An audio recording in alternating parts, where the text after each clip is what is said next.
Hi, my name is Jason Young, and about a month ago, I got into herbalistic medicine thanks to mountainroseherbs.com, which is where I buy my green tea from.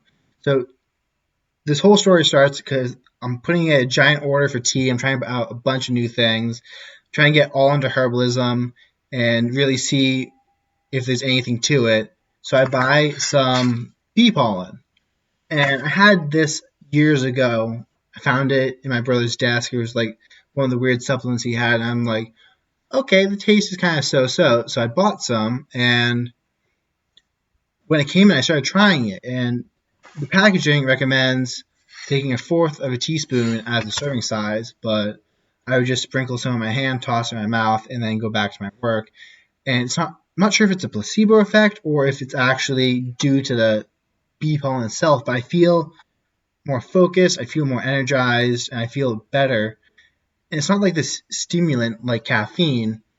I kind of think of bee pollen like a multivitamin that you can take, where it helps optimize the nutrition in your cells to really give a lot of energy output to your top performance level. So you can take this at night. I've been taking it, helps me sleep like a baby.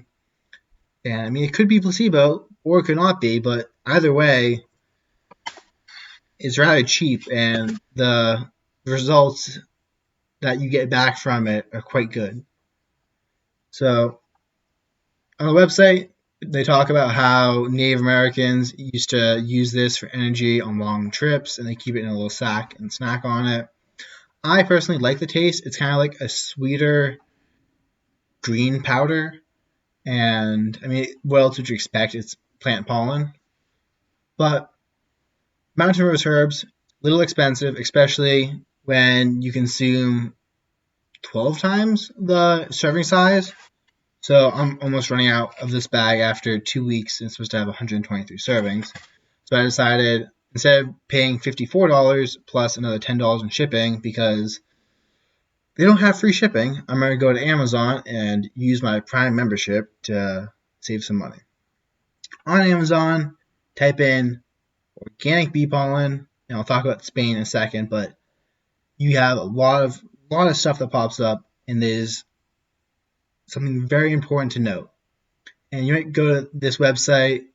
I use bulk supplements. They're great for magnesium, but I wouldn't use them for stuff grown outside. I'll talk about that right in a second. You scroll down to the bottom, and I'll show you where to find it.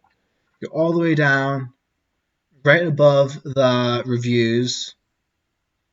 My page loads, and the Wi-Fi's fine. And right here, once it loads up, it's going to show a little search bar, and in there you want to type in country. You want to find the country of origin.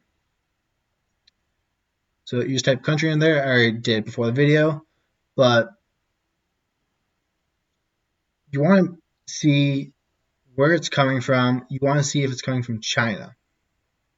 And you also want to be careful about the buzzword they use, organic. Because as this user explains, no bee pollen products are organic since bees fly and it's almost impossible to prevent them from interacting with non-organic flowers. There are a couple of companies that sell close as possible to organic bee products. This bulk pollen is from China, which does not instill confidence, but there is no proof of anything wrong with it. Generally considered to be the best bee products from generally considered best to get the bee products from local bees, of course. I would also recommend that, but you can't go local. There's another thing I'll talk about in a second. You might wonder why they say which from China, which does not install confidence. And this whole thing took me down a huge rabbit hole. So it turns out in China, they have over 2 million deaths per year due to air pollution toxicity. Their air is poisonous to breathe. I've been to China. The Yangtze River is covered in oil. I mean, Yangtze River. If I didn't butcher the spelling of this, and the Wi-Fi actually loads, The Yangtze River has a thin thing of oil on it. Like their nature is so polluted, it's really sad. Good images. Hopefully I spelled that somewhat.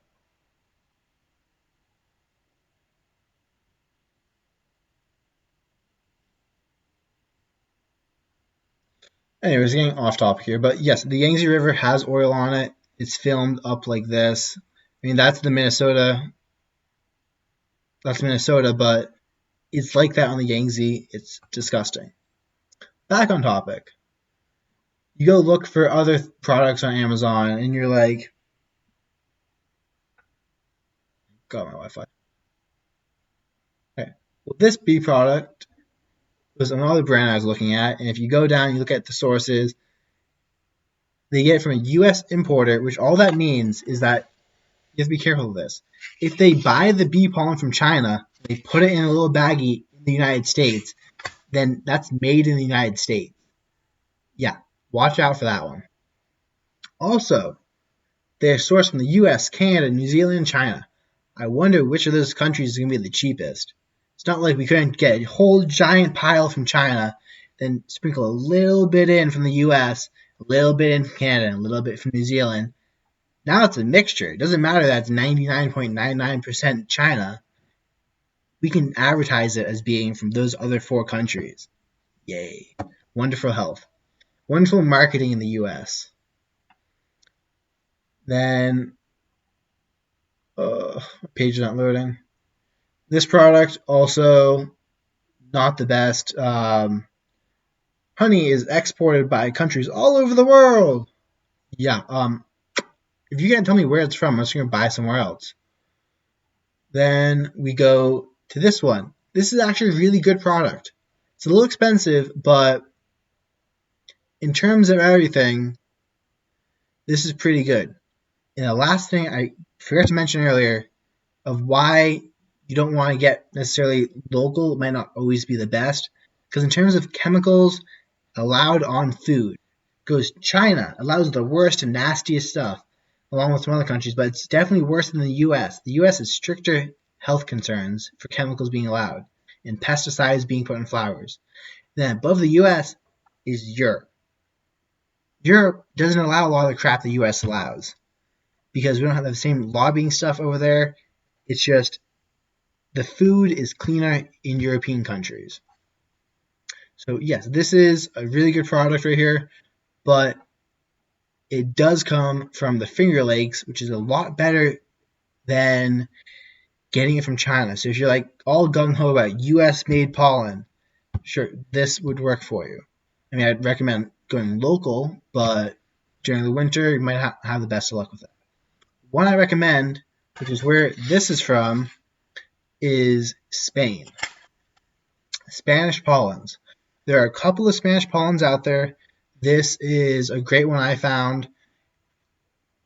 Taxes and all, it came out to about $20 a pound, which is half the price of this one, and even less than this one, which would have been about $64 per pound once you calculate shipping in there, so about a third of the price. The whole point of this video is to talk about, I didn't even realize that half this stuff existed. And then there's also this organic bee pollen. You have to be careful because it looks like little granules, but you come down to the bottom, and this person posted a picture. And if it loads, it can show you. Or I might have this on my desktop. So I did screenshot this. Load. God, my computer's slow.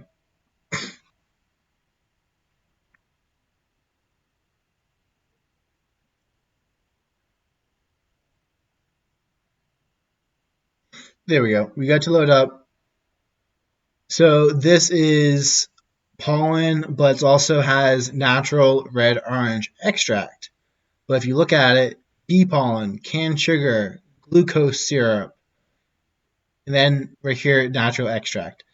Just look at the ingredients, make sure you're getting what you want. So I saw another one that had like, it was bee pollen, but mixed in with like dried honey and a little bit of beeswax. I don't know why you'd want to eat the wax necessarily, but yeah.